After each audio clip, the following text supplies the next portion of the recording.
ये जो आप देख रहे हैं हमारे जो कार्यकाल में ये मिनी सचिवालय बनवाया गया है।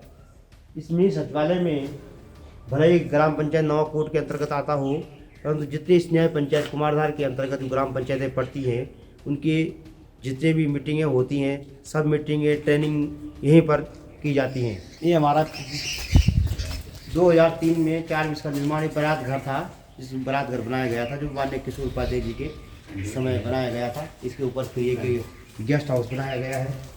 इस सभागार आपको दिखाते हैं।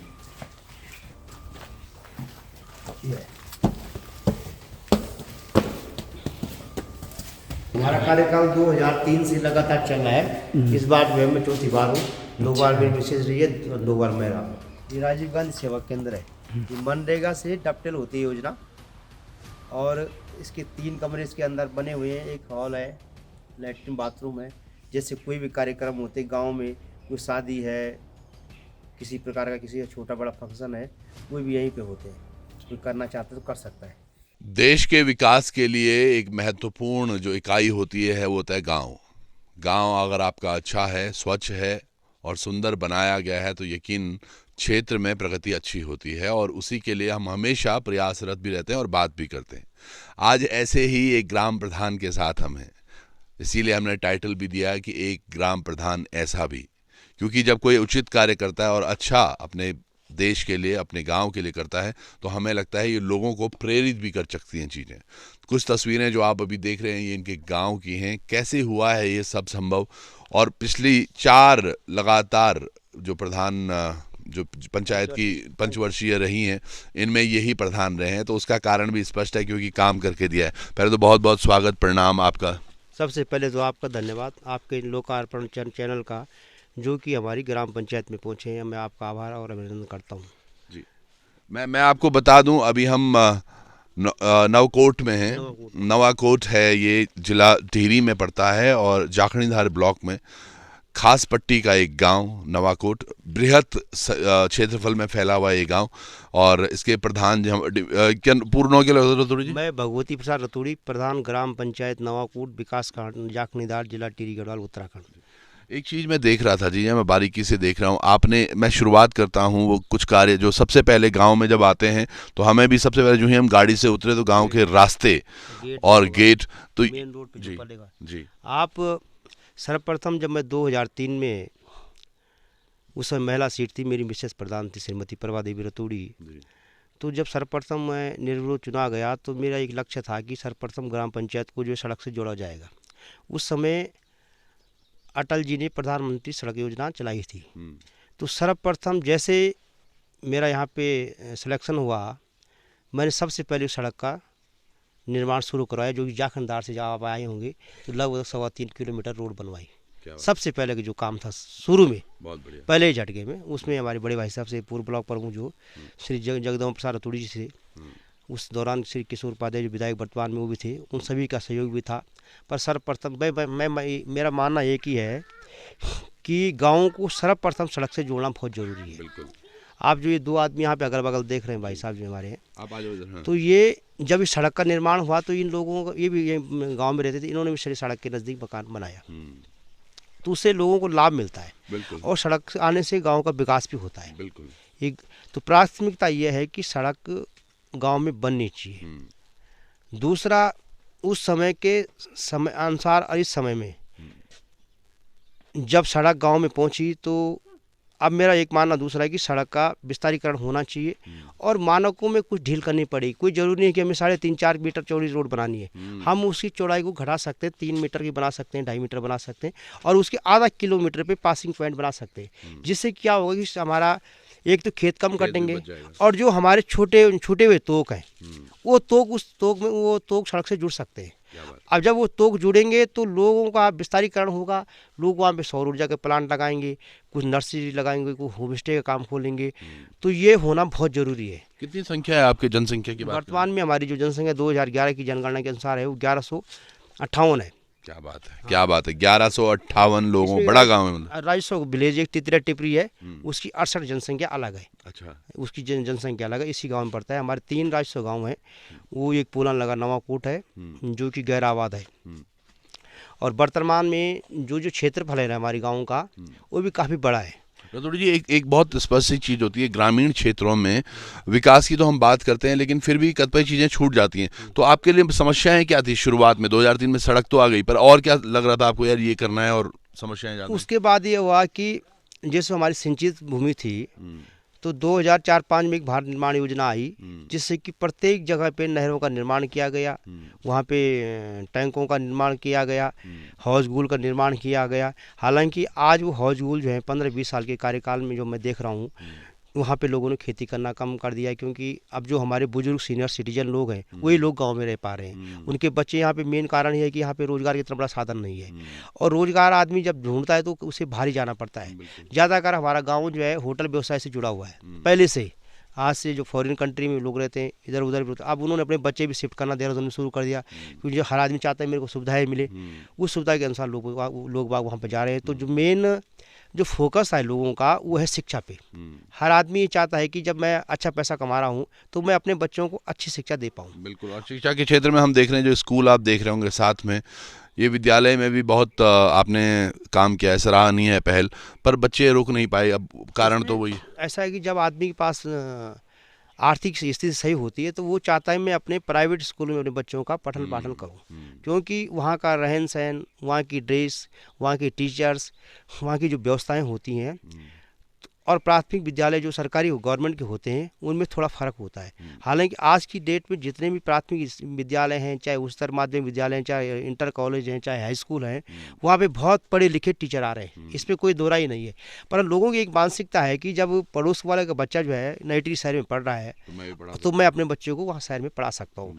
तो इस प्रकार का सरकार को एक काम करना चाहिए कि न्याय पंचायत स्तर पे हो या लगभग 10 किलोमीटर की रेंज में एक ऐसा विद्यालय खोलना चाहिए कि जहाँ पे चाहे उसके लिए बसें लगानी पड़े गांव के लिए, सड़कों उन गांवों से वहाँ बच्चे पहुँचे, और बच्चे चाहते हैं कि एक अच्छी कम्युनिटी हम रहें। चलो, जो जिस समय की बात करें, प्रधान जी यहीं पे आ गई। आ जाओ दीदी, है ना आवाज़। तो ये देखिएगा, मैं बोल रहा हूँ ना, मातृशक्ति पहले क्योंकि महिला सीट थी, भले ही इनका हमेशा सौहार्द साथ में था। प्रणाम जी, थोड़ा अग्नि आदि भाई गाँव पहली सड़कें तो बहुत बहुत बधाई आपको, तो एक बाद रास्ता वस्ता भी देखना कल लगनो। आज गाँव खूब खुशहाल, गांव में तो बहुत अच्छा लगनो। सबसे पहले आपको धन्यवाद करूँ, आज हमारे गांव में आए। आप गांव में सब दानी सुविधा तो सब कुछ होएगी, रोड ची, हॉस्पिटल ची, स्कूल ची, पर क्या कहते हो हॉस्पिटल स्कूल में हॉस्पिटल बड़ा बड़ा डॉक्टर नहीं, स्कूल में टीचर्स हैं, यहाँ पर टीचर एक मिनट रहो, तुम बच्चों से ट्यूशन पढ़ाओ, तब जाके बच्चों के आज का भविष्य गाड़ सुधली। गाँव में कोई ज़्यादा पढ़िया लिखा नहीं, जो पढ़िया लिखा से बाहर चल गया। बिल्कुल ये बात बिल्कुल सही बोली। और जो भाई साहब भी बोल रहे हैं कि शायद ऐसे जैसे जवाहर नवोदय विद्यालय की तर्ज पे कुछ विद्यालय इस तरह से डेवलप करने चाहिए क्षेत्र में, जहाँ पर आसपास के गांव से बसेस से बच्चे जा सकें और फिर लोग बाहर नहीं भेजें। सबसे बड़ी बात यह है कि जो बच्चा पहाड़ों में पर्वतीय क्षेत्र में पड़ेगा वो फिजिकल फिट होगा, उसकी उम्र कम से कम 30 साल ज़्यादा होगी। बिल्कुल। और अगर वो फिजिकल फिट रहेगा तो वो मानसिक तौर से फिट रहेगा। आदमी शहरों में बच्चे को पढ़ा रहा है, उसे जो है सुबह जगाना पड़ता है दोनों माता पिता को, और यहाँ का बच्चा खुद जो है सुबह उठ जाता है कि मुझे स्कूल जाना है। मेन बात यह है, अगर बच्चा इस पर्वतीय क्षेत्र में रहेगा तो उसका जो पठन पाठन होगा वो फिजिकल फिट होगा। जैसे फौज में जाना हो गया, अब आप देख रहे हैं दिन पर दिन इस हिसाब से तो फौज की वो भी कम होती जाएगी, तो हमारे बच्चे जो फौज में जाएंगे वो अधिकारी बनेंगे, अफसर बनेंगे। तो पर्वतीय क्षेत्र में विद्यालय जो है सरकार को कुछ खोलने पड़ेंगे, जो कि मॉडल के तौर पे खोलने। बिल्कुल, मॉडल स्कूल इन्होंने शुरू तो किए हैं, पर वही वाली बात है, बच्चे वहाँ रह नहीं पाए। या तो लोगों को भी थोड़ा जागृत करना पड़ेगा कि भैया, मुझे भी ये लगता है कि आप देखिएगा इतने बड़े बड़े खेत, खाली यही पोंगड़ देखा दूँ आप जे महाम अभिचिन, तो यो पोंगड़ू नहीं बोल तो कम से कम 200-250 गज 300 गज हो जी, खाली एक पोंगड़ू है ना। ऐसे कितने फांगा वाला गाँव में सबके रहते हैं गाँव में जमीन, पर इस जमीन को छोड़ के हम एक 100-200 गज का टुकड़ा बड़ी मुश्किल से लेकर ऋषिकेश, हरिद्वार या देहरादून में खुश हैं। तो ये कहीं ना कहीं थोड़ा चिंतनीय तो है। एक इसके बाद बीच में आपने एक न्याय पंचायत की भी बात की, मैंने पहली बार देखा, एक बहुत शानदार आपने मिनी सचिवालय यहाँ बना रखा है। ये देखिएगा, बिल्डिंग देखिएगा, इसकी खूबियाँ तो आपको हम बताते चलेंगे, पर ये कमरे बनाने का कैसे आइडिया आया सर? ऐसा हुआ सर्वप्रथम 2003 की बात बता रहा हूँ कि हमें लगा कि एक हमारे वो होना चाहिए, एक सभागार होना चाहिए। तो उस समय भी हमने 2 लाख रुपए में एक विधायक नीति से आप सभागार बनाया। क्या बात। उसके बाद जो 1,73,000 में उसके ऊपर उसके गेस्ट हाउस बनाया। उसके बाद एक स्कीम आई राजीव गांधी सेवा केंद्र की, डबटेल योजना में 3 कमरे वगैरह बनाए। और बाद में लगा एक मीटिंग हॉल अलग से बनना चाहिए, तो जैसे फिर एक बड़ा हॉल बनाया गया। वो न्याय पंचायत स्तर की जितनी मीटिंग्स होती हैं तो लोग यहाँ पे आते जाते हैं। उस पर सीटिंग व्यवस्था भी है, शौचालय की व्यवस्था भी है। दूर दराज से मकसद बोलने का यह है कि जो न्याय पंचायत के जो गांव हैं उनके जनप्रतिनिधियों का आपस में एक मिलन हो जाता है, और वो अपने आपस में वार्तालाप भी करते हैं और अपने साथ में मीटिंग भी करते हैं। एक बहुत अच्छी सूझबूझ है आपकी, और मैं ये मानता हूँ अगर युवा गाँवों में अभी देख रहे हैं जो प्रधान हैं, आपके गाँव में भी ये सब चीज़ें हो सकती हैं, छोटी चीज़ें। अब जैसे आज की तारीख में मैं एक देख रहा हूँ, आपने बहुत शानदार ये 2 मकान बने हैं आपके गाँव में। भले ये आवास योजना के तहत है, लेकिन कहीं ना कहीं पहल आपकी बड़ी महत्वपूर्ण है उसमें। एक कुछ जो अभी जो मैंने आपको दिखाए हैं प्रधानमंत्री आवास योजना में आते हैं जो, तो सरकार की एक आवास विहीन योजना है। और आवास विहीन योजना में जो महिला सुमति देवी का जो घर दिखा है, वास्तव में जो है मुझे लगता है पूरे स्टेट के अंदर या इस जिले में या ब्लॉक में वो आवास विहीन थी। और बहुत लंबे समय के बाद वो 2008 से मांग कर रही थी आवास बनाने की, पर अब जाके उनका ये सपना पूरा हुआ। 2021-22 में उनका आवास बनाया। दूसरा एक लड़का दूसरा था बिहारी लाल, आपने उसका भी देखा होगा। कुछ पहले भी थे जो लोग आवास बने हैं। और सरकार की भी एक मुहिम है, जो सरकार भी चाहती है जिसको जो धनराशि दी जाए उसका सदुपयोग होना चाहिए, सदुपयोग हो जाना चाहिए। तो उन लोगों ने अगर उनको जो पैसा मिला उसमें उन्होंने बढ़ोतरी अपना कुछ पैसा लगाया और अच्छा घर बनाया, और जिससे कि वो लोग वहाँ पे रह रहे हैं। ये सरकार की स्कीम है, आदमी ऑनलाइन आवेदन कर सकता है, कोई दिक्कत नहीं है, पर होनी चाहिए उसमें सच्चाई होनी चाहिए, वास्तव में है या नहीं। पर ये जो आप चीज़ें करते हैं सर, ये आप लगातार इसके लिए अध्ययन भी करना चाहिए, और मुझे लगता है ब्लॉक स्तर पर आपकी उठपैठ बार बार होनी चाहिए, जो शायद कहीं ना कहीं प्रधान कहीं चूक रहे होंगे, या पता भी होगा काफ़ी लोगों को, लेकिन इतनी मेहनत या मशक्कत कोई नहीं कर रहा है। तो उनको कैसे जागरूक किया जाए, क्योंकि आम आदमी सोच रहा है यार मैं प्रधानमंत्री हुआ 5 साल चीज़, पर लगातार आप 20 साल भी रह सकते हैं प्रधान में। हमेशा वही बोलता हूँ कि आप अगर 5 साल का पंचवर्षीय अच्छी दे दो तो अगली बार लोग खुद ही चुनते हैं। मेन मकसद ये है कि जो हमारी बीडीसी होती हैं तो वहाँ पे भी इन मुद्दों को उठाया जाता है। और अब सरकार जनता के द्वार भी कार्यक्रम चल रहे हैं, तहसील दिवस भी हो रहे हैं। अगर किसी की मांग नहीं पूरी हो पा रही है तो तहसील दिवस में जा सकता है, तो उसके सरकार जनता के द्वार में जा सकता है। अब तो यहाँ तक है कि हमारे ज़िले के अंदर हर सोमवार को जिलाधिकारी बैठते हैं और पूरे अधिकारियों की बैठक लेते हैं और लोगों की जो समस्याएं उनको सुनते हैं। इस बार सरकार की जो योजनाएँ चल रही हैं वो उसके लिए अलग पोर्टल खोले गए, ऑनलाइन है, हर चीज़ें ऑनलाइन है, आदमी देख सकता है और उसकी डिमांड कर सकता है, जिससे कि लोगों को लाभ मिल सके।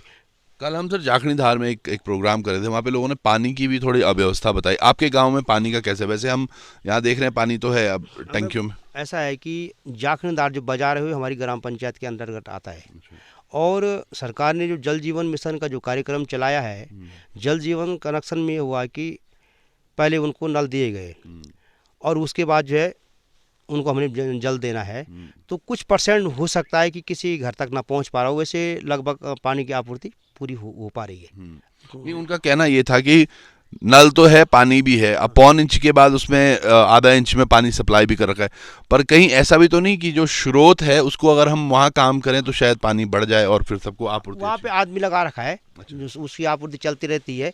मैं मानता हूँ कि हो सकता है कहीं एक आध परिवार में ऐसा हो। दूसरा, जल जीवन मिशन में जो कार्यक्रम चल रहा है इसकी रेख देख अभी मॉनिटरिंग जो है उस ढंग से हो नहीं पा रही है कि जिस तरीके से होनी चाहिए थी। पानी की कमी नहीं है, परंतु उसकी जो सिस्टम मतलब डिस्ट्रीब्यूशन का है, वो डिस्ट्रीब्यूशन के लिए सरकार ने ना तो उसके लिए कोई फीटर अरेंज किए है। भाई सपोज हमको जो है 100 लीटर की आवश्यकता थी और आज अचानक तुमने उसको 100 गुना बढ़ा दिया। मकसद समझिए आप मेरा। पहले एक स्टैंड पोस्ट था, उस स्टैंड पोस्ट पे आदमी पानी भरने जा रहा है, वहाँ से पानी लाएगा 10 लीटर 20 लीटर लाएगा। अब हमने प्रत्येक घर नल दे दिए, पर ये विचार नहीं किया कि हमारे पास जो वाटर सप्लाई है, पानी है, वो तो उतना ही है, 100 लीटर ही है। तो जो ये जल जीवन मिशन का कार्यक्रम था, इसमें ये था कि पहले आप ये देखो कि लोगों की डिमांड कितनी है और उसके बाद जो है ये प्रयास करो कि उनको पानी कहाँ से दिया जाएगा, आपूर्ति कहाँ से की जाएगी। बिल्कुल। एक चीज़ बहुत अच्छी लगी मुझे। देखिए, एक चीज़ है, क्योंकि आप के गांव में जब हम आए हैं, मैं बहुत सारे गांवों में विजिट कर रहे हैं हम इस दौरान, खूबसूरती चाहे रास्तों की आप देख पा रहे होंगे, ये तमाम रास्ते इनके द्वारा ही बनवाए गए हैं और तमाम हर जगह ये जा के मुझे लगता है ब्लॉक स्तर पर अपना प्रयास जारी रखते हैं, जिसकी वजह से सब संभव हो पाए। भाई साहब, जाते जाते कुछ एक ऐसा चीज़ जो आप एज अ प्रतिनिधि गाँव से जो आपको लग रहा है कि यार सरकार अगर हमें कुछ इस तरह से चीज़ें करे तो थोड़ा और अच्छा हो जाए, जो हमारा चाहे रहना सहना हो या फिर किसी और चीज़ों में हमारी बढ़ोतरी हो। मैं कहता हूँ जैसे हमारे गांव हैं, इनको जो हमारा ध्यान दिया जा रहा है, जैसे खेती करनी है तो जो हमारी खेती होती है इसका मूल्य उस हिसाब से नहीं दिया जाता है जो यहाँ पे अनाज उत्पन्न होता है, कोई भी चीज़ है। और बाजार इसलिए नहीं दिया जाता है कि हमारा जो उपजाऊ है मैदानी भाग से पर्वतीय भाग का कम होता है, परंतु जो इसके अंदर पौष्टिक तत्व होते हैं वो कई गुना ज़्यादा होते हैं। तो इनका जो मूल्यांकन इसका मैदानी क्षेत्र से मत जोड़ो, तुम इसका पर्वतीय क्षेत्र से जोड़ो। अगर हमारा यहाँ का मंडुआ हो रहा है, अब हम सोचेंगे हम जो है बाहर का मंडुआ खरीदेंगे, यहाँ के मंडुए की कीमत 10 गुना ज़्यादा होनी चाहिए। गैस की सारी दवाइयाँ ये औषधियाँ हैं, उनको औषधि के हिसाब से बांटो और उनको उस धनराशि इस प्रकार से दो कि जिससे कि वो लोग किसान लोग उस खेती को कर पाए। बिल्कुल। दूसरी बात, अब तो खैर जंगली जानवर भी आ गए, दिन पर जब बंजर हो रही खेती। तीसरा, जो बाहर के इन्वेस्टर पर्वतीय क्षेत्र में खेती कृषि भूमि खरीद रहे हैं उन पे एक पाबंदी होनी चाहिए। अगर वो कृषि भूमि को खरीद रहे हैं उनका प्रयोजन क्या है, केवल खरीदने के बाद और उसको छोड़ना 10 साल तक और उसको फिर बिक्री कई गुना बेचना, वो गलत है। या तो उस पर वो इन्वेस्ट करे, वहाँ पे कुछ भी करे, या तो खेती करे या कुछ बनाए, पर उसका लाभ ले। होता क्या है कि अगर उसने जो है 20 नाली ज़मीन कहीं पे ले ली, उसने बंजर छोड़ दी, तो अगल बगल वाला भी खेती नहीं कर पाएगा। ये सरकार का बिल्कुल प्रयोजन होना चाहिए, पहले इस पर प्रतिबंध होना चाहिए, कुछ ऐसा होना चाहिए। एक गांव आपके और आगे भी है यहाँ, वहाँ से कल कुछ लोग हमें फ़ोन कर रहे थे, कहते भाई साहब हमारे यहाँ खेती बहुत अच्छी होती है, सब्जियाँ बहुत अच्छी होती हैं, लेकिन वहाँ गाड़ी जाने का नहीं हो रहा है, सड़क का नहीं हो रहा है। तो भले ही आप वहाँ के प्रधान नहीं है, पर आपके वहाँ के प्रधान और इनसे बात करके थोड़ा प्रयास करते हैं कि भैया। मेरा मानना तो ये है कि प्रत्येक गाँव को सड़क से जुड़ना बहुत आवश्यक है। बिल्कुल। मैं ये भी कह रहा हूँ कि तुम चौड़ी सड़कें मत बनाओ, चाहे उसकी ब्रांच रोड छोटी छोटी रोडें बनाओ और उसके लिए पासिंग पैलेस बनाओ, जिससे कि खेत भी कम कटेंगे और उनको लाभ मिल पाए। तो जरूरी है ऐसी जहाँ गांव हैं जहाँ सड़कें नहीं जा पा रही, तो उनके लिए क्या हो सकता है? अब उसके लिए एक चीज़ हो रहा है, जहाँ सड़कें नहीं जा पा रही है वह सड़क, अभी मुख्यमंत्री जी ने एक सड़क का वो किया है कि प्रत्येक तोकों को भी सड़क से जोड़ा जाएगा। अभी मैं इसका जानकारी पूरी है नहीं, पर मेरी जो नॉलेज में आया है। दूसरा सवाल सब्जी का नहीं, आपने सब्जी उगा दी पर उसके लिए बाजार बहुत जरूरी है। अब तुम्हारे पास सब्जी हो गई, भाई साहब ने अदरक पैदा कर दिया, सब 5-10 किलो या 1 क्विंटल, अब उसके लिए बाजार चाहिए, कहाँ ले जाना है उसे? बिल्कुल। अब बाजार हम जाएंगे, अब हमारा बाजार है नई टिहरी या चंबा, तो फायदा क्या होगा चंबा जाके? चंबा में वहाँ, और बिल्कुल सही बात है। और मुझे लगता है ब्लॉक स्तर पर कहीं ना कहीं कोल्ड स्टोरेज होने चाहिए। लोग आलू बहुत लगाते आए हैं। पीछे मैं देख रहा हूँ उत्तरकाशी में एक जगह हम गए थे, बताइए 4 रुपए किलो टमाटर बेचने के लिए मजबूर हो रखा है किसान, क्योंकि उत्पादन ज्यादा हो गया। और सर वो ऐसा भी हो रहा था कई बार कि खेत नीचे हैं तो वहां से पलदारी महंगी पड़ रही है किसान को, कि वो उससे अच्छा वहीं सड़ जाए, मैं उसको बेचने जाऊंगा तो वो मुझे भारी पड़ेगा। तो ये तमाम छोटी छोटी बड़े ने आदि, तो बहुत सारी चीजें हैं, पर मुझे वाकई बहुत अच्छा लगा आपका और अभिनंदन, आपको बहुत अच्छा काम कर रहे हैं। है जी कना प्रधान जी का काम आप बहुत बढ़िया कर रहे हैं आप। अच्छा, हाँ। तो ये से पहले जो प्रधान है या आस पास का गाँव में जो प्रधान, वो तो कुछ सीख लेना चाहिए। हाँ सीखूँ चाहूँ, हमारे प्रधान तो बहुत बच्चे, तब तो 4-5 वर्ष में रहे। बिल्कुल। हाँ जी मैम, अब फिर से ओली महिला सीट फिर बनना अपन प्रधान। आप कुछ अच्छो काम भी करत, गाड़ी खान, बुरा काम भी करत, गाड़ी खान, यो बड़ी बात है विजय भाई। वो जनता का प्रसाद है। नहीं पर ये वाकई बहुत सही है, बिल्कुल महिलाओं वाली बात बोली हमारी दीदी ने कि भाई कर जन भी करा बोल के कहा, पर वाकई इनके जो प्रयास हैं ये बहुत सराहनीय हैं, हम सराहना करते हैं इन सब की। देखो आज भी कहीं क्या डाला यहाँ, ये क्यों डाला, हम तो बताना था कि ये आजा नहीं बल्कि सबसे बड़ी बात जो हमारी फल फ्रूट जो हमारे सब लगाते हैं ये पुराने लगा। एक संदेश देना चाहता हूँ मैं सबके लिए, जीवन में अगर कुछ करना है और आने वाले समय के लिए तो फलदार वृक्ष जरूर लगाएं। एक फलदारी वृक्ष ऐसा है जिसको कि लोग खा सकते हैं। बिल्कुल सही बात है। भाई कोई खेती किसी काम नहीं आएगी, किसी मकान नहीं आएगा, वो करेंगे तो पर फलदार वृक्ष कोई भी खाएगा, वो याद करेगा कि यार इस आदमी ने एक फलदार वृक्ष लगाया था। सही बात। और जैसे ये वाला पेड़ है, इनके ताऊ जी ने कभी लगाया था और इसमें आज भी केले लगे हुए हैं, केले पेड़ पे ही पक गए, साथ में आम का पेड़ भी है। तो ये तमाम चीजें देखिए वही वाली बात है, लगाएंगे हमारे पुराने दादा परदादा लोग लेकिन हमें हमेशा ही वो काम आते रहेंगे। तो चलिए जुड़े रहिएगा। यूं का प्याज भी लगाए भाई, लहसुन भी लगाई, लहसुन भी लगाई, हाँ बांदर भी औंधा। केला कटेगा, ये दिखाना कि देखो ये अब हम इसको खाएंगे, ये देखो पेड़ में पड़ गया, इसको दिखाओ दूर से। मैं दूध आ रहा, मुझे मत लेना, मैं मत लेना। अरे क्या कारण डाला पर क्या कारण इस बार की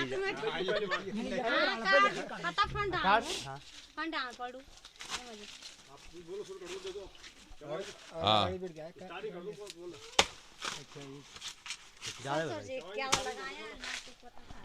तो ये देखिएगा आप भी बोल देखना आज पहली बार ये होणू कि हम डाला पर लगे पक्या क्यों खाला, और वो हमारे सामने ही वही वाली बात है, पुश्तैनी लगाए हैं लोगों ने, और अब ये थोड़ी देर में मेरे ऊपर भी गिरने वाला है।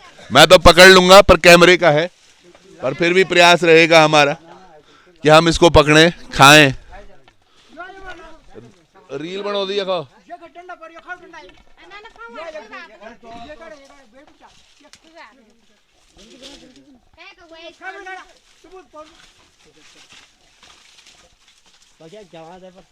और देखिएगा केले के वजन से केले का पेड़ भी एक तरफ झुक रहा है, और जो फलदार वृक्ष होता है वो हमेशा झुका हुआ और होता है। इससे हमें ये भी सीख मिलती है कि विनम्र रहना चाहिए। और साथ में अब वो केले ताजे ताजे देखो पेड़ से नीचे गिरेंगे और हम उनको खाएंगे। वाह, लगातार प्रयास, और ये अब नीचे गिरने ही वाले हैं। ये देखो केले ही केले, बहुत सारे केले।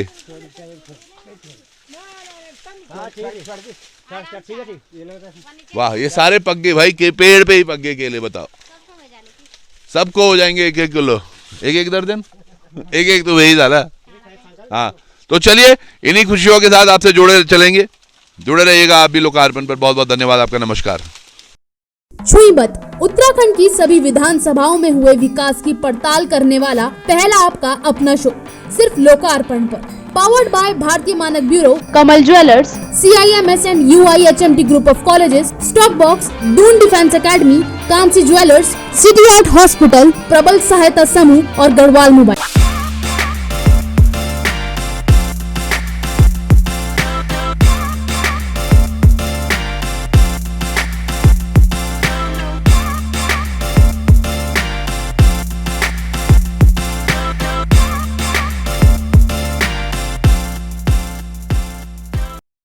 अगर करियर में सक्सेस आपका मिशन है तो उसके लिए हमारे पास एक क्लियर विजन है। CIMS combined PG institute of medical science and research, 22 सालों के एक्सपीरियंस के साथ master in physiotherapy, master of public health, master of hospital administration, MSc in medical lab technology, MSc microbiology and MSc biochemistry courses available. CIMS Dehradun affiliated to HNB Uttarakhand Medical University and Shri Dev Suman Uttarakhand University. For admissions call 90124 9006।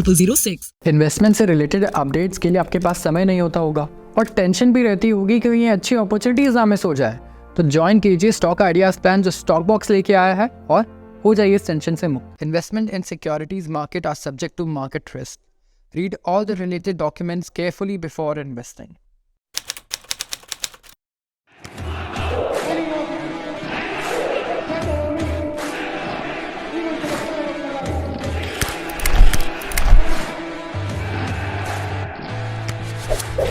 We don't have any other branch. हमारी कोई अन्य शाखा नहीं है, नकालों से सावधान।